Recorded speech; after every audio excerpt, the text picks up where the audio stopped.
여러분 안녕하세요. 정보보안 기초 강의 강좌입니다. 강의를 맡은 강사 윤영혜이고요. 내용을 함께 진행해 보도록 하겠습니다.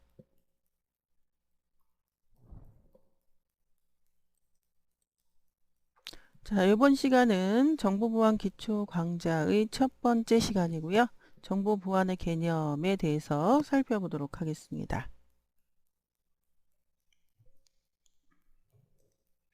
자, 이번 시간에 배우실 목차인데요.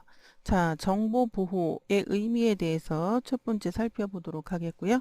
자, 두 번째는 정보보안, 즉 정보보호, 정보보안 같은 뜻이죠. 3대 요소 살펴보도록 하겠습니다. 자, 세 번째는 해킹과 보안의 역사 살펴보도록 하겠고요. 자, 네 번째 방송통신위원회 윤리강령 간단히 살펴보도록 하겠습니다.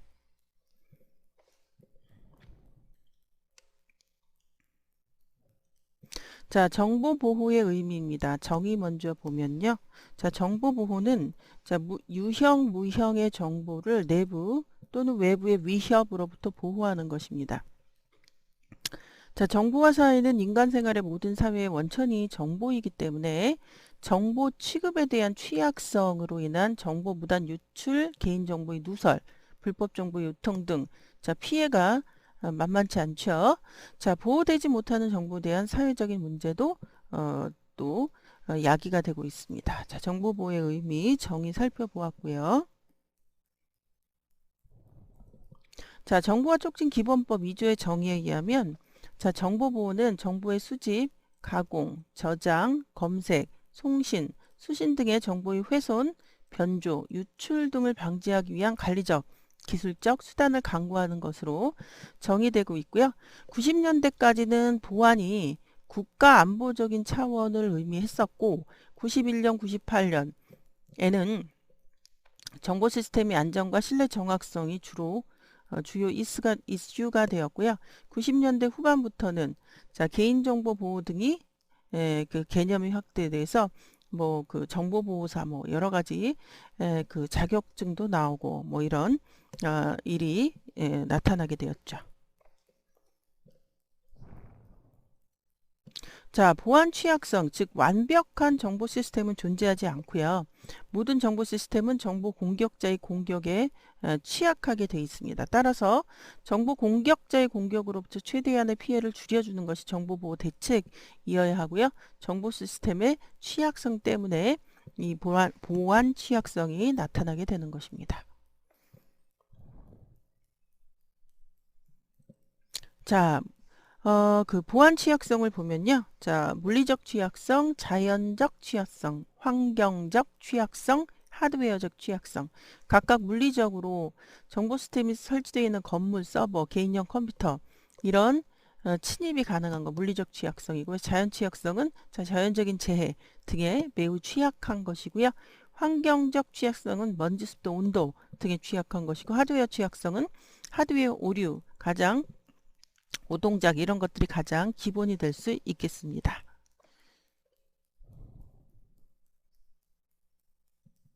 자, 그 다음에 이제 소프트웨어 취약성, 매체 취약성, 전자파 취약성, 통신 취약성, 인적 취약성 이런 취약성들이 존재를 하게 되겠습니다. 자, 이번에는 보안 위협입니다. 정보 시스템에 침입해요. 해서 비정상적인 결과를 초래할 수 있는 위협들입니다. 자연에 의해서 아까 말했던 것이 대표적인 것이고요. 인간에 의해서 비의도적인 위협이나 의도적인 위협으로 이런 보안 위협이 나타나고요. 자, 정보 누출 위협도 있고요. 무결성 위협, 보호돼야 할 정보가 불법적으로 수정되거나 생성되거나 삭제되는 것, 이것들이 무결성 위협이고요. 서비스 거부 위협. 자, 이거 우리가 도스라고 하죠. Denial of Service, 즉 정보 시스템을 사용할 권한이 있는 자에게 제공하여야 할 서비스의 지연, 방해, 중지를 의미합니다.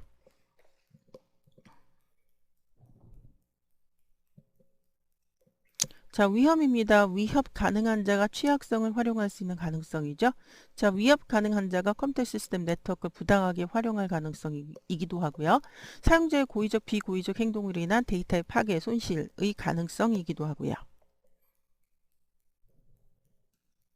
자, 따라서 보안 대책은 취약성을 제거하거나 취약성을 부당하게 활용할 수 있는 위험성을 줄이는 것이라고 볼 수 있겠고요.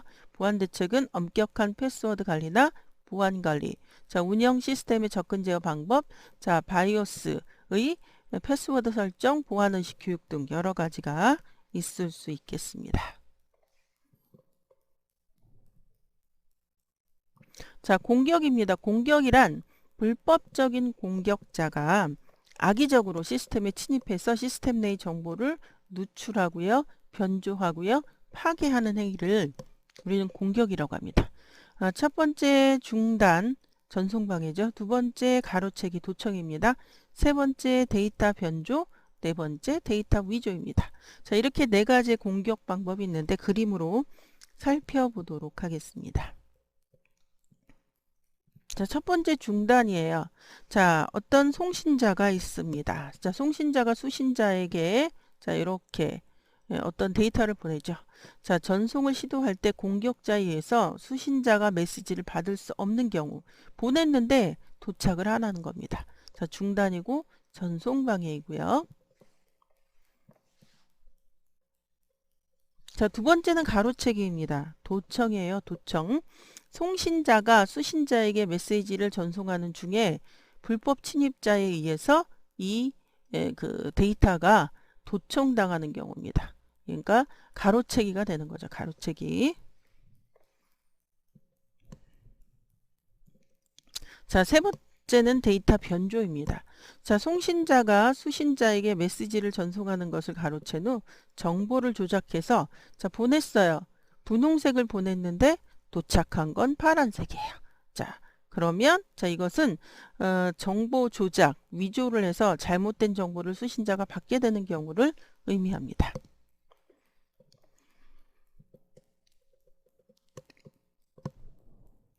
네 번째 데이터 위조입니다. 자, 송신자가 수신자에게 여기 보내지도 않았죠. 보내지도 않은 메시지를 침입자가 가짜로 생성합니다. 그리고 송신자가 보낸 것처럼 위조해서 수신자에게 전송하는 경우입니다.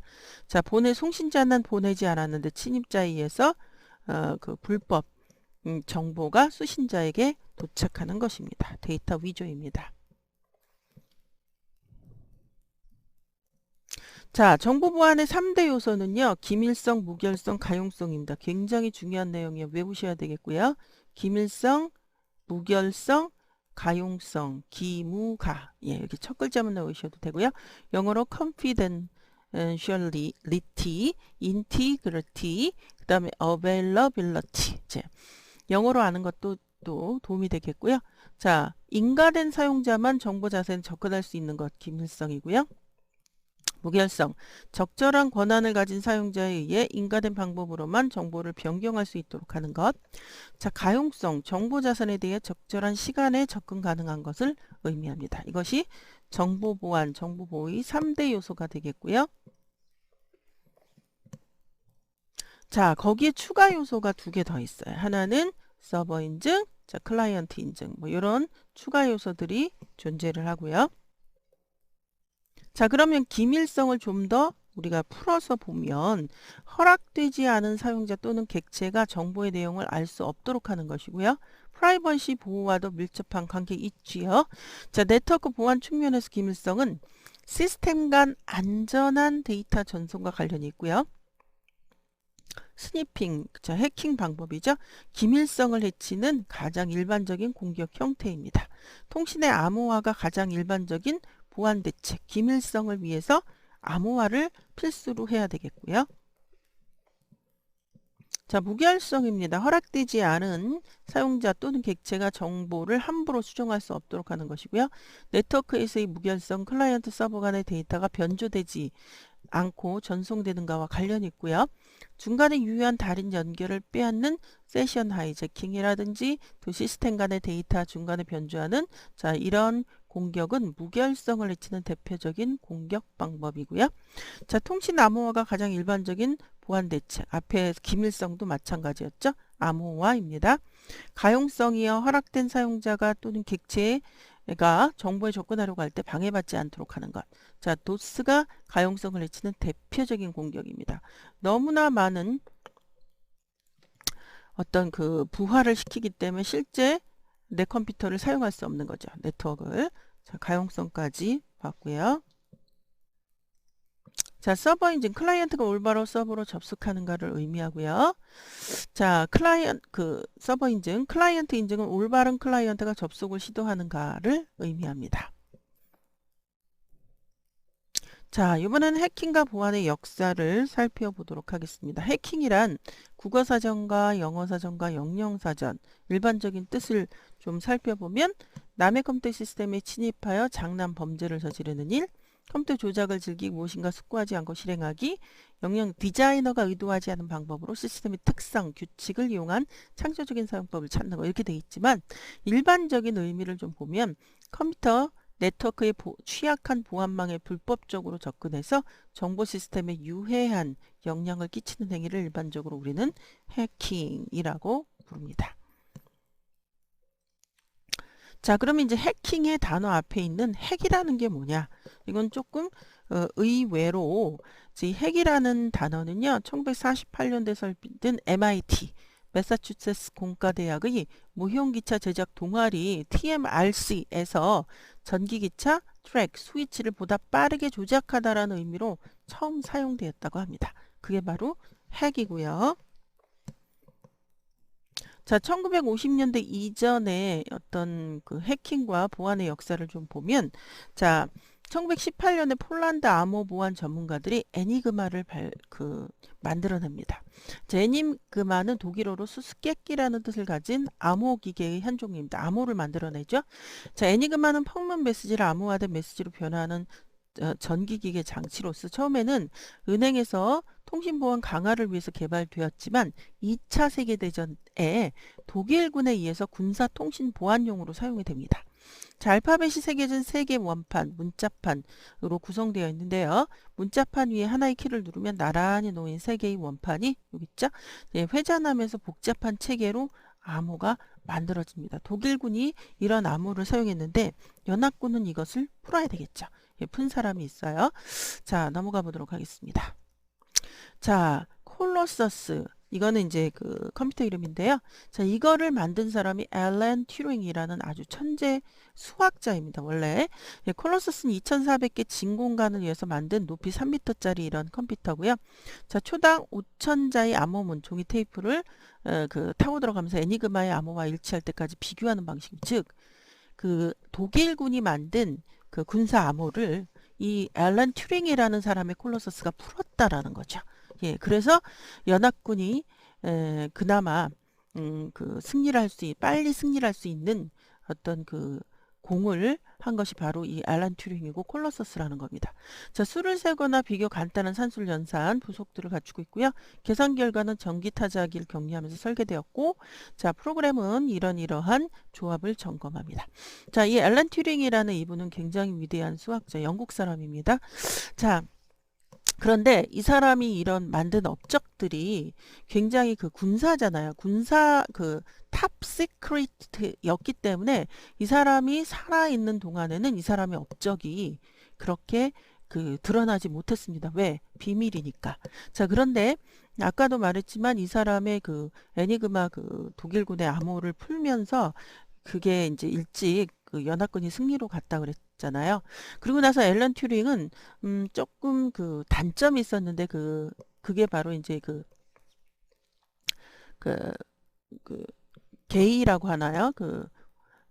동성 연애자예요. 그러다 보니까 그때 50년대 당시의 영국은 그 자체가 불법이었기 때문에 이 사람을 체포하게 되고 체포하면서 어떤 형벌로서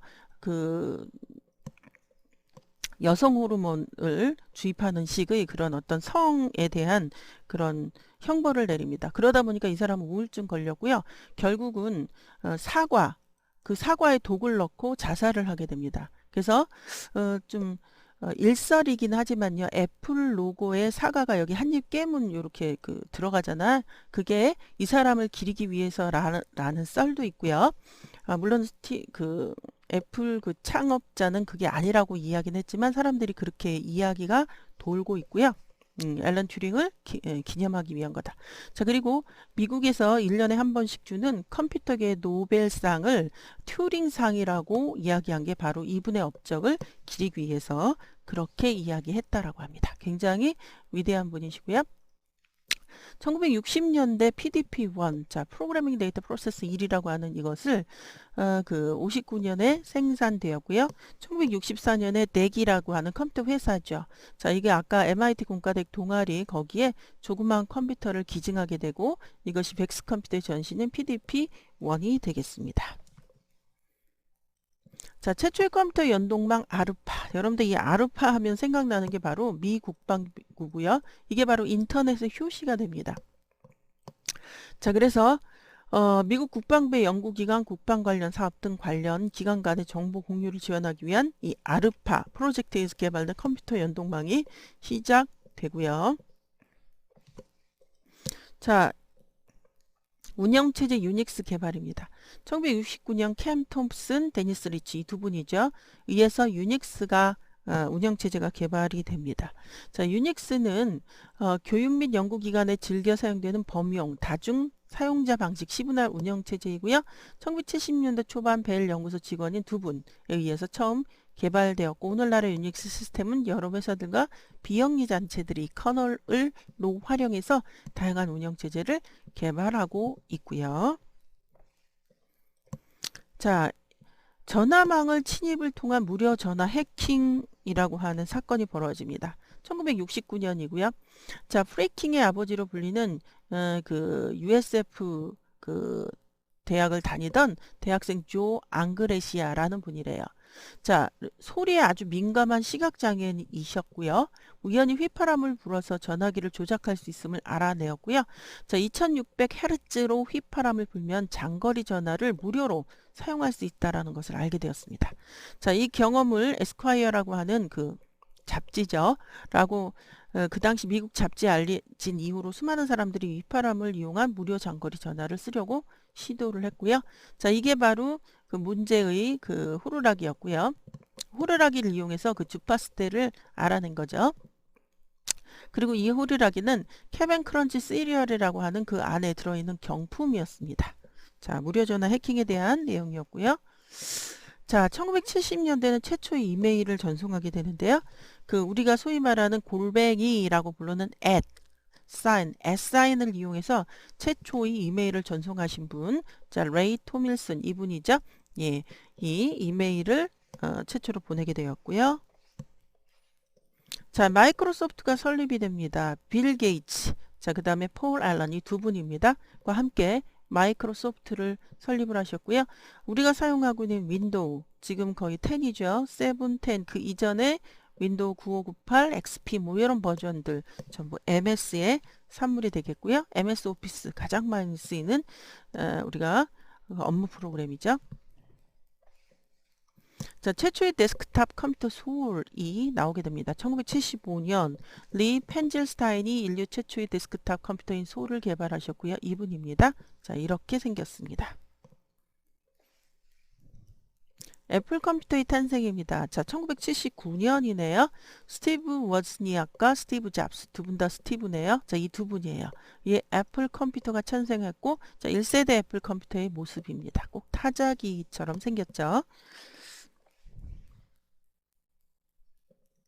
자, 1980년대입니다. 초기 PC는 자, 베이직과 도스. 베이직은 프로그래밍 언어이고 자, 도스는 윈도우 나오기 이전의 운영체제이죠.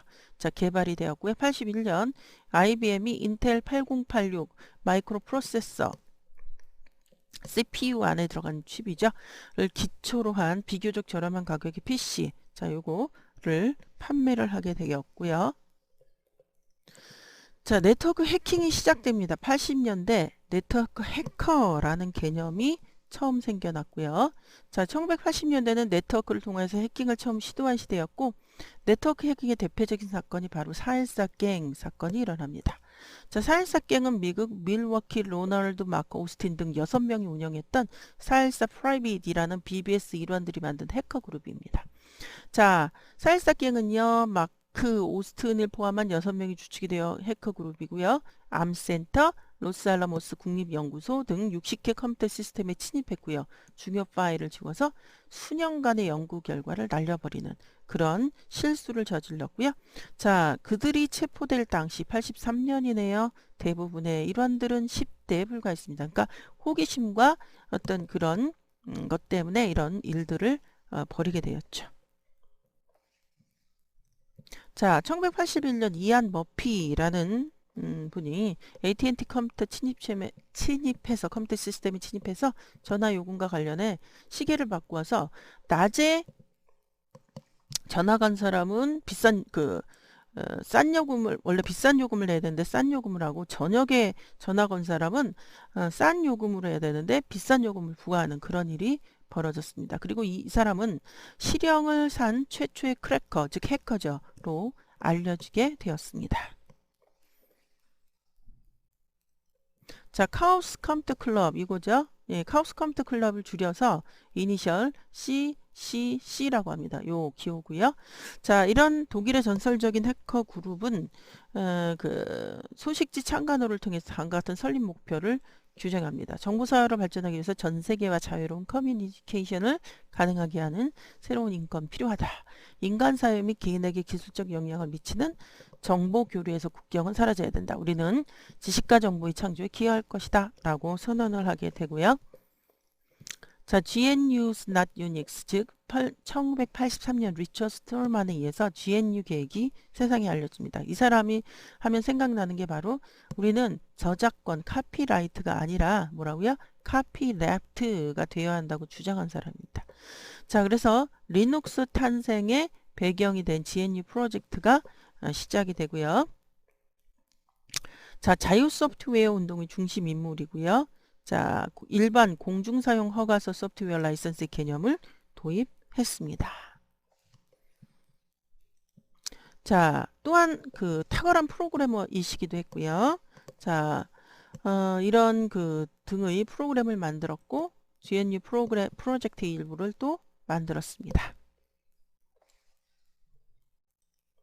자, 이번에는 해킹과 관련된 문화의 등장입니다. 자, 1983년입니다. 그 영화의 워게임즈라는 영화에 해커를 소재로 한 영화가 최초로 등장했고요. 83년에 윌리엄 깁슨 이분이죠. 자, 공상과학 소설 뉴 로맨서 여기에 사이버 스페이스라는 용어가 최초로 사용이 됩니다. 자, 인공지능, 가상세계, 유전자 공학, 다국적 기업 등에 대한 개념이 85년 유명한 해킹 잡지 프렉이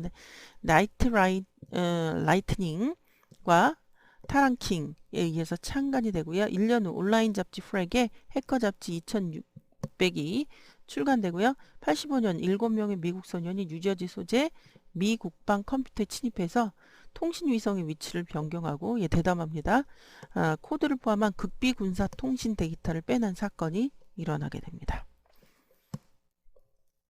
자, 케빈 미트닉 87년에 산타크루즈 오퍼레이션 시스템에 침입했고요. 로버트 타판 모리스 미 전역의 컴퓨터가 정체불명의 바이러스에 감염돼서 겁먹은 사용자들이 인터넷 연결을 끊는 이러한 큰 일이 벌어졌는데 22세기 로버트 타판 모리스가 만든 웜, 자, 일종의 그 악성 코드죠. 의해서 인터넷 마비로 밝혀졌고요. 자, 네트워크에 연결된 6천여 대의 컴퓨터를 감염시켜 정부, 대학 시스템을 마비시킨 일이 일어났다고 합니다.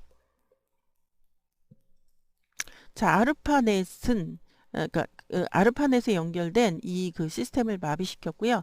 자, 그에게 3년 벌금 만 $10,000가 부과됐고요. 이것을 계기로 미 국방부는 88년에 11월 카너기 멜론 대학의 컴퓨터 비상대응팀 CERT를 설립했다고 합니다.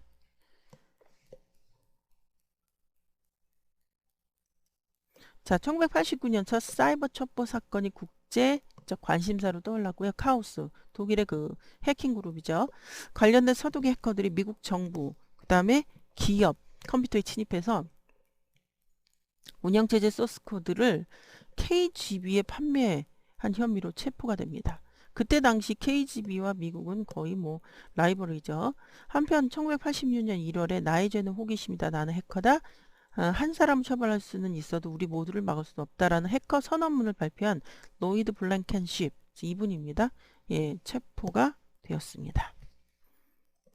자, 86년에 8월에 캘리포니아에 있는 로렌스 버클리 연구소 컴퓨터 계좌에서 컴퓨터 사용 요금에 75센트의 오차가 생기는 일이 발생합니다. 자, 클리브 스토리 1년 반 정도 추적을 해서 서독 해커들의 전 세계 300여 기관의 불법적인 접근을 시도하고 군사기밀 정보를 탈취한다는 사실을 알게 됐고요. 바로 이분이에요. 자, 90년대 해킹 대회 데프콘이 나오는데요. 90년 초에 최초의 해킹 대회인 데프콘이 라스베가스에서 개최가 되었고요. 리눅스 0.01, 즉 리누스 토발즈는 PC에서 돌릴 수 있는 유닉스 운영체제를 만들기 위해서 91년 리눅스 0.01 버전을 공개합니다. 바로 이분이고요. 자, 윈도우 NT 3.1 발표했고요. 해킹 도구가 개발이 되었고요. 아메리칸 온라인 해킹 사건이 나타나는데 97년 AOL 침입만을 목적으로 고안된 무료 해킹 툴인 AOA Hell이 공개되었고요. 이후 며칠 동안 초보 해커들에 의해 악용돼서 수백만의 미국 온라인 사용자의 메일이 대용량 메일 폭탄으로 공격을 받게 되는 그런 순환이 벌어졌고요. 자, 트로이 묵마 백업 오리피스, 즉 1998년 자, 이런 해킹 그룹이 데프콘 회의에서 강력한 해킹 툴로 사용할 수 있는 트로이 묵마 프로그램인 백 오리피스를 발표하게 됩니다. 자, 2000년대에 분산 서비스 공격, 굉장히 무서운 거죠. 그때 우리가 농협인가요? 이걸로 당한 것 같은데요. 2000년 2월 인터넷에서 가장 소통량이 많은 몇 개의 사이트에 자, 디도스, Distribute Denial of Service가 가해졌고요. 이로 인해 CNN, 아마존 사이트가 자, 이런 패킷을 이용한 스머프 공격으로 몇 시간 동안 마비가 되었고요. 자, 웜과 바이러스. 자, 2000년대 러브 버그 바이러스가 등장해서 87억 5천만 달러 경제적 손실 발생했고 2003년 자, 약 2일 동안 마이크로소프트의 MSSK 2000 서버, 예, 저도 이때 당했습니다. 예, 공격하는 슬래머라는 웜이 전국의 네트워크를 마비시켰고요. 2004년 베이글웜, 마이든웜, 네스카이웜이란 웜 3총사가 등장하기도 했다고 합니다. 자, 개인정보 유출과도 2005년 10월, 2006년 2월 주민등록번호 수십만 개가 유출됐고요. 2005년 11월에 국내 모 은행 피싱 사이트를 만들어 놓고 인터넷 카페 등에 대출 광고를 한 다음에 자, 피싱 사이트에 접속하도록 유도했고요. 이들이 입력한 금융정보를 이용해서 총 자, 이러한 금액의 어떤 그 가로채는 사건이 벌어졌고요. 자, 해킹 기술을 이용한 전자상거래 교란. 자, 2006년 자, 해킹 사기 사건 발생. 자, 7월, 3월. 자, 또 2007년 2월 공인인증서 유출로 인한 시중은행 불법 인출 사건. 2007년 2월 11일 한국시티은행이 또 해킹 당하는 사건이 벌어졌다고 합니다. 자, 2010년대 농협 사이버 테러자 4월에 전산 시스템 대기표 데이터 삭제로 인해 중단되는 사건이 벌어졌고요. 자, APT 공격, 그래서 개인정보 유출 목적으로 특정한 사이트를 장기간에 공격하는 것을 지능적 지속 위협 공격이라고 하고요. 해킹 도구이자 해킹 대상이 되는 스마트폰이 확산이 되었고요. 자, 이번엔 네 번째 소주제 방송통신윤리위원회 윤리강령으로서 자, 정보통신윤리위원회 현재는 방송통신위원회죠. 에서 2007년 6월 25일 발표한 정보통신윤리강령이 있습니다. 자, 이렇게 해서 그 4번까지 했고요. 자, 이번 시간은 여기까지입니다. 수고하셨고요. 다음 시간에 다시 뵙도록 하겠습니다. 여러분들 수고하셨습니다.